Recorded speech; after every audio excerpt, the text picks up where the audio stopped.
शंकर की तपस्या कर रहा था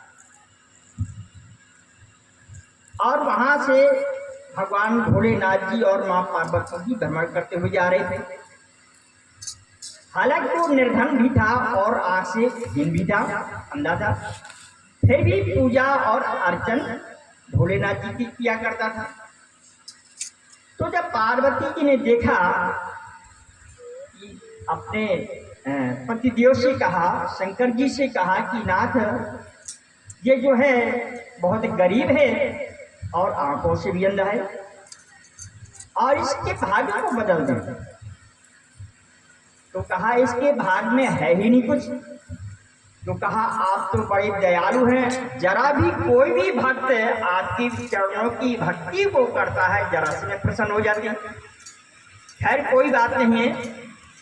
और उनके कथनानुसार, पार्वती के कथनानुसार शंकर जी ने कहा भाई ठीक है, उससे जाकर के पूछो तुम्हें क्या चाहिए, वरदान में क्या चाहिए।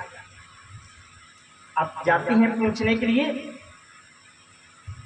उस अंधे व्यक्ति के पास जाती हैं तो कहती हैं उस भाई से कि कल तुम्हें भगवान भोलेनाथ दर्शन देंगे और तुम्हें जो चीज चाहिए, जो जिस चीज को प्राप्त करना है वो आशीर्वाद देंगे, वो तुम्हें प्रदान करेंगे। अब उसने सोचा कि भाई वरदान तो हमको मिलना है, आशीर्वाद भी मिलना है, तो क्यों ना हम परिवार में जाकर के पहले पूछ लें। तो भाई जाता है और अपने भाई से कहता है कि भाई जी कल भगवान भोलेनाथ जी मेरे ऊपर बड़ी कृपा की है, आशीर्वाद देंगे और जो वरदान देंगे। क्या मांगू? तो बोले कि राजपाट मांग लो, राज्य मांग लो तो आप राजा बन जाएंगे और मैं आपका मंत्री बन जाऊंगा, सुचारू रूप से राज्य का संचालन करेंगे। फिर इसके बाद मैं अपने भाभी के पास पहुंचा, भाभी से कहा कि कल भोलेनाथ जी मुझे वरदान देंगे, आशीर्वाद देंगे, मैं क्या मांगू। तो वो भी कहते हैं कि देखो तुम आंखों से हीन हो, तुम्हारी शादी नहीं हुई है और तुम शादी की बात कर लेना तो घर में जो है स्त्री आ जाएगी और मेरे को भी जो है काम बट जाएगा, मेरे को भी परेशानी ज़्यादा नहीं होगी, तुम पत्नी मांग लेना। खैर उसकी भी बात को सुना। फिर अन्य रिश्तेदारों के पास में गया, रिश्तेदारों से कोई पूछा कि भाई कल भगवान भोलेनाथ जी मुझ पर बड़ा प्रसन्न है और वरदान देंगे, आशीर्वाद देंगे, क्या मांगू। तो उन्होंने कहा कि सांसारिक धन मांग लो, वैभव मांग लो और सारी संपदा मांग लो। यानी सबसे उसने सलाह किया तो सबने सब कुछ कहा, लेकिन एक क्षण एक विचार आता है कि चलो अब अपने गुरु महाराज जी से जाकर के क्यों न पूछूं।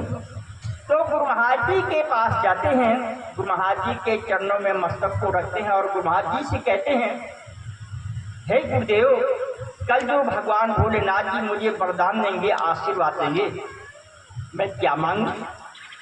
तब गुरु महाराज जी ने, भाई गुरु महाराज जी जो होते हैं वो जीव के हित की कल्याण की ही बात बताते हैं। तब गुरु महाराज जी ने पहले ही बता दिया कि तुम क्या मांगना। तो कहा भगवान भोलेनाथ जी कहते हैं कि भाई आशीर्वाद में एक ही आशीर्वाद मिलेगा, एक ही वरदान मिलेगा, जो भी मांगना। तब वो विचार करता है कि इन्हें सबने सब कुछ कहा लेकिन मैं क्या मांगू।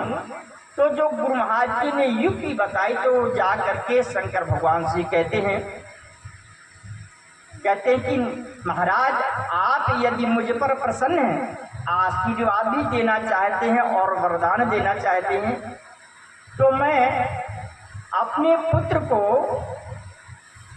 राजा देखूं, राजा बना हुआ देखूं, आज राज मुकुट पहने देखूं।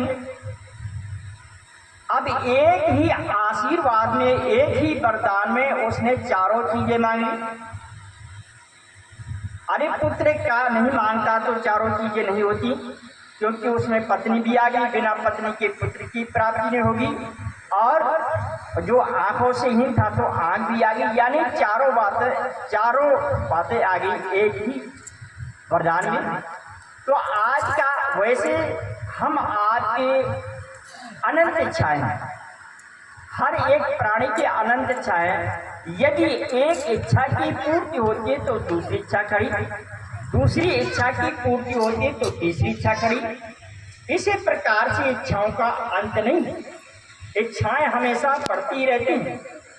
अतः हम आपको चाहिए कि ज्ञानी संतों के समागम पर आकर के सत्संग को सुन करके सांसारिक धन वैभव संपदा ना मांग करके उस परम पिता परमात्मा की जो भक्ति है, उस यदि भक्ति को मांग लिया जाता है, और जब भक्ति दान मोहि दीजिए गुरुदेवन के देव, और नहीं कर चाहिए निस्दिन चरणन सेव। जो एक भक्त होता है वो ज्ञानी संतों के सानिध्य में आकर के भगवान की भक्ति को ही मांगता है।